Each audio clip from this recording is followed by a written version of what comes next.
On the other side, you have the permission chain. You have, call it whatever you want, permissioned, right? Whatever you like, right? And under this, there's private chains and there's consortium chains. The private chain we're talking about is Ant Chain. This is far and away the largest private chain. Baidu has one.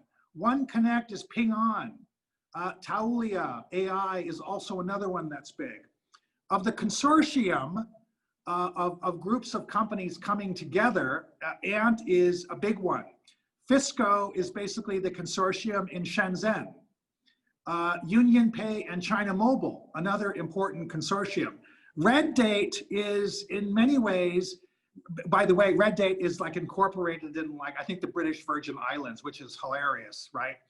So Red Date sort of pulled a Libra, you know, and Libra incorporated itself in Switzerland because it's not an American company, and you know, we're for the people and we're going to be like the IMF, and that's a bunch of rubbish, right? So Red Date is not incorporated in China, it's incorporated in the Bahamas. So I don't, just take that for what it's worth. But David's right. Red Date is really a major creator of the underlying architecture of BSN. And that's why you can tell that the BSN is really a way to connect cities. I'm convinced that the SME is a big part of this. Connecting the cities is really important. And then this brings you to the apps, right? And the apps are on the cloud. Who dominates the apps in China? Alibaba. Who dominates the cloud in China? Alibaba. What's the most active chain in China by far? Ant Chain. Wow, interesting data points here, okay? Right, auditing, IoT security, access control, management, DDoS, authentication, security management. That's the foundation of all of this, right? And then if you go from the bottom up, we have the infrastructure layer, which is the cloud. Who dominates the cloud? Ant, right? The next one is the cloud resource layer. A lot of this stuff, who dominates that? Ant, right? And then you have the architecture. And, you know, yes, Baidu does this, Tencent does this, you know, and so forth. But Ant is very much in the middle of the traffic here. Now, the interesting thing is on the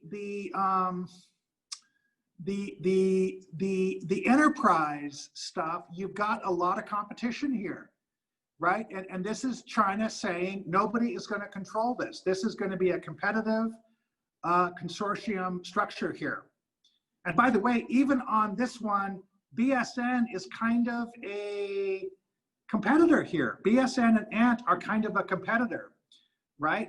And so this is smart to create competition in smart contracts, right? In cross-chain stuff, right? So when you're crossing the chain using different cryptocurrencies or crypto assets, right? There's very much a multiple marketplace here, right? Node management, right? Nobody is going to be in control here. This is a really smart part of what's happening. And I would imagine there's going to be more consortia that are going to be popping in here. But this is Red Date is here, you guys, right? This is Fisco, which is going to have its own, you know, consortium for Shenzhen, right? But when it comes to the apps, who controls the apps? Alibaba and Ant, right? Look at that. Supply chain finance, tickets, exchanges, cross-border, product traceability, advertising, healthcare, rental, charity. This is exactly what Austin was talking about this morning. So if you want to find out who's in the middle of the traffic for China chain, it's Ant.